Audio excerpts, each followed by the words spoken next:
Have you ever looked at your wall art and thought, I could do better? Today we're exploring the magic of printing AI-generated images, and I'm sharing the secrets to creating stunning prints. From making sure our prints are the perfect fit for our frames, to dipping our toes into the magic realm of upscaling, our AI images can be just as stunning off the screen as they are on it. Once you know the drill, you'll never buy images for interior design ever again. You'll just make them yourself.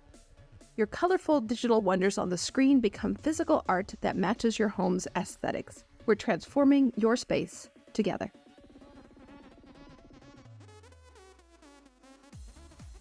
I've spent many hours prepping photos for displays and exhibits. It's tough fitting perfect digital images into standard frames.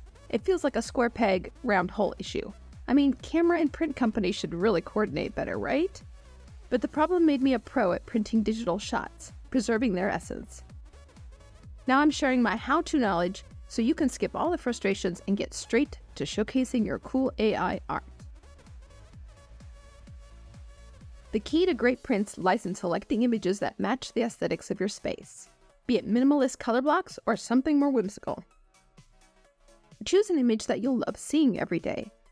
With an AI image generator, you can make anything you want to fill that empty wall yearning for some color. I'm replacing old prints with something fresh, something that sparks a bit more joy and creativity.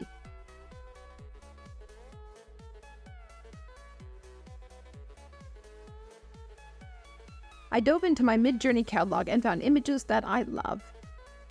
Ones that are visually engaging, but also go with the colors and style of the room. But it's so easy to create images for your home that you love seeing every day. This is your space. Let it reflect your aesthetics.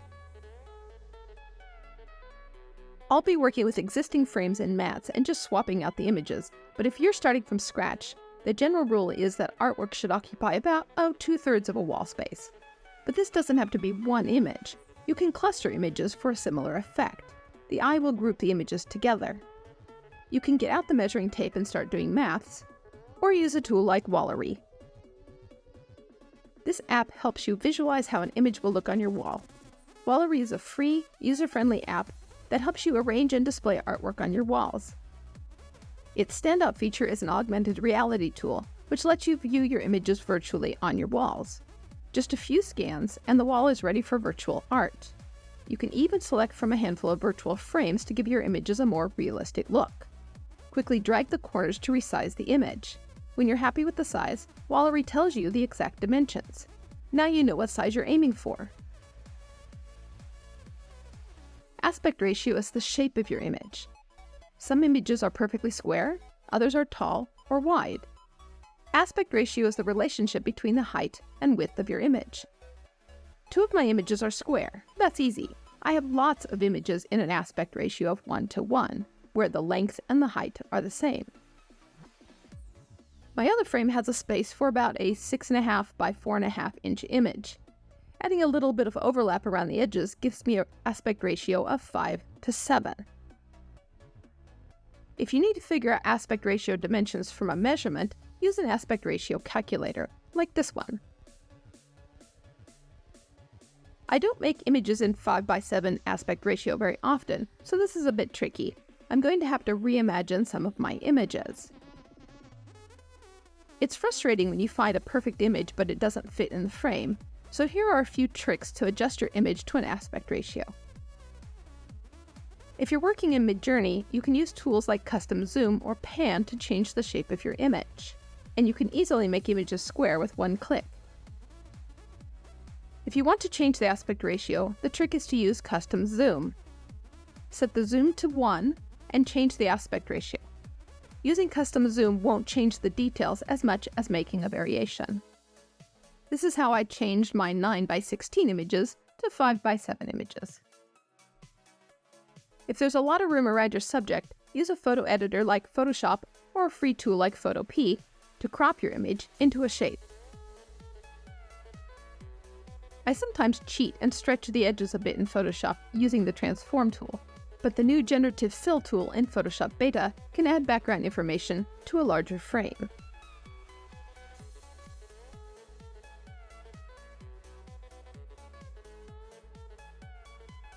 If all else fails, you can add a frame of white space around your image to nail the right shape. I did this all the time when printing a photo that I'd cropped to a non-standard aspect ratio. Aspect ratio is the shape of your image, but what about the resolution? Resolution is all about pixels. You might need to upscale and sharpen your image to get the best results. Let me show you some tools to get the job done.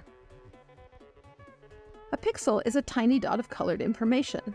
Your image is made up of thousands of these pixels. When we talk about screen or image resolution, like 1080p or 4K, we're talking about how many of these tiny dots fill the screen.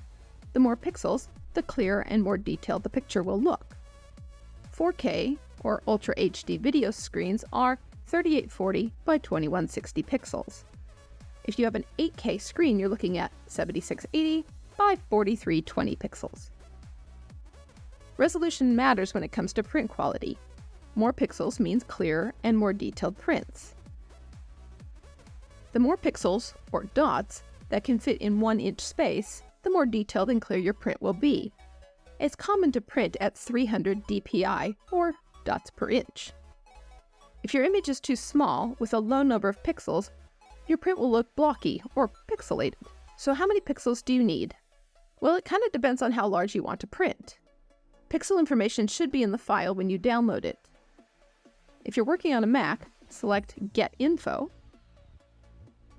On a PC, select the Properties and the Detail tab. Once you know the image resolution, use a print calculator to figure out how large you can print it before the quality starts to deteriorate. Let's see how large I can print a 1024 by 1024 pixel image. If you're hanging your image on a wall, choose Poster or 2-meter viewing distance and 300 dpi for the pixel density.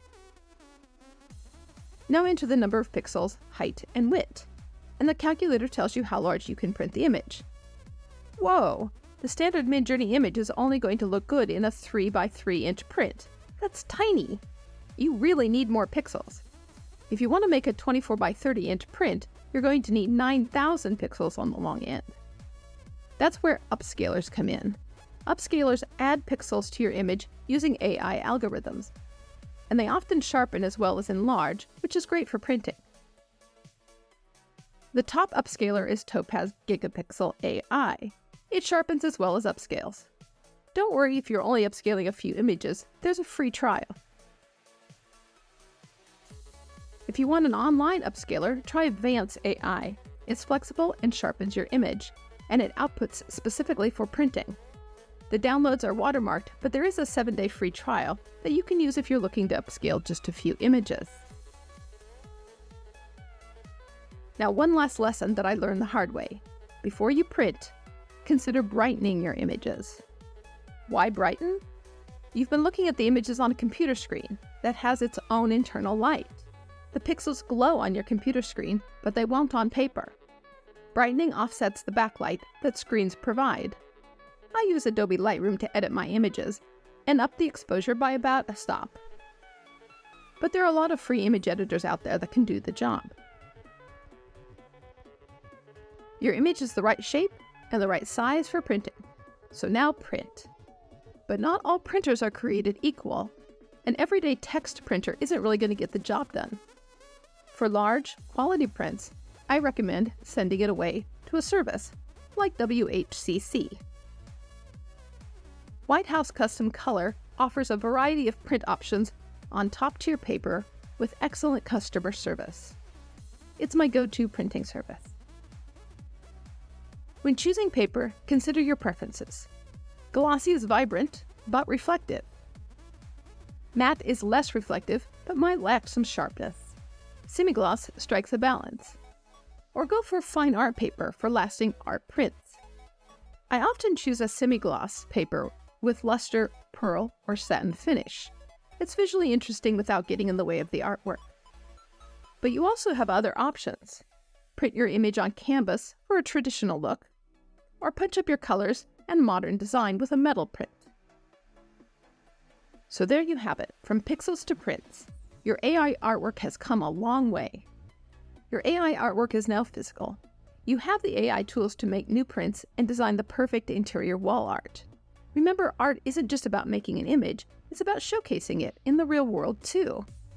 I can't wait to see what you make in the real world. Share your printing tips in the comments below, and remember to share your images and tag me at Making the Photo. This is Jen at Making the Photo. Let's make something amazing together.